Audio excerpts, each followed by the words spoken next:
জি ভাইয়া, মোটামুটি আলহামদুলিল্লাহ সুন্দর করেই ওনারা পরীক্ষার ব্যবস্থা করে দিছে। ইনশাল্লাহ আশা করি ভালো কিছু সামনে হবে। আপনার নামটা যদি ভাই একটু আবার বলতেন। রবিউল হাসান ভাইয়া। ধন্যবাদ ভাই।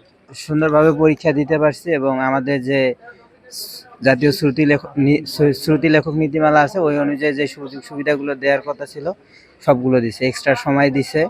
হ্যাঁ, স্যারেরা অনেক আন্তরিক ছিল আজকে, যদিও পূর্বে অনুমতি দেওয়ার জন্য অনেক ঝামেলা পোহাতে হয়েছে আমাদের, অনেক কথা বলা লাগছে তাদের সাথে, তারপর তারা অনুমতি দিছে। কিন্তু আজকে অনেক ভালো ব্যবহার করছে এবং স্যারেরা খুবই আন্তরিক ছিল। প্রশাসনের ব্যবহারে কি আপনারা সন্তুষ্ট? জি আলহামদুলিল্লাহ সন্তুষ্ট। আন্তরিক ব্যবহার করছে আপনাদের? জি জি আলহামদুলিল্লাহ অনেক ভালো ব্যবহার করছে। ভাই আপনার নামটা যদি একটু আবার বলতেন। আমার নাম হচ্ছে মোহাম্মদ শাহরি আহমেদ। জি, জেলা?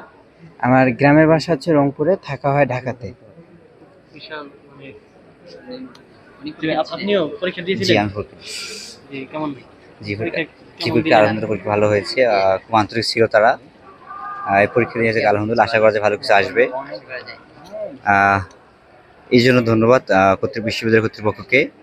আমি আশা করব যে আমাদের আরো পরীক্ষায়, যেমন সামনে পরীক্ষা আছে, এই সাহায্যটা যে আরো পাওয়া যায় সামনে, কারণ আমাদের পরীক্ষা দিতে অনেক কষ্টকর একটা বিষয়। এর মধ্যে রাইটার ম্যানেজ করতে হয়, নিয়ে তারপর অনুমতি নিতে হয়। এগুলো বিশ্ববিদ্যালয় অনেকে বোঝে না বিষয়গুলো। আমাদের অনেক তাদেরকে অনেক বোঝাইতে হয়। মানে এত নীতিমালা আছে, নীতিমালা ওরা চেক করে না। এই যে আমি ম্যাম কিলো নীতিমালা দেখানো, আমাদের আমার পিন করে নীতিমালা আমাদেরকে জমা দিতে হলো। তারপরে নীতিমালা দেখে তারা আমাদেরকে এই আন্তরিকটা দেখাইলো, যে বুঝলো তারা বিষয়টা। তারা যে নিজের থেকে দেখবে তা না, আমাদের দেখাইতে, পিন করে দেখাইতে হচ্ছে তাদেরকে। তারপর তারা বুঝে আমাদের এই আন্তরিকতাটা সময়টা আমাদের দিচ্ছে। এটাই বলা যে অবশ্যই বলবো, তারা যিনি আমাদের বিষয়টা আন্তরিক হয় এবং তারা আমাদের বিষয় যিনি জেনে আমাদের বিষয়ের কতটা সুযোগ দেওয়া দরকার, আমাদের এটা যিনি দেওয়া হয়।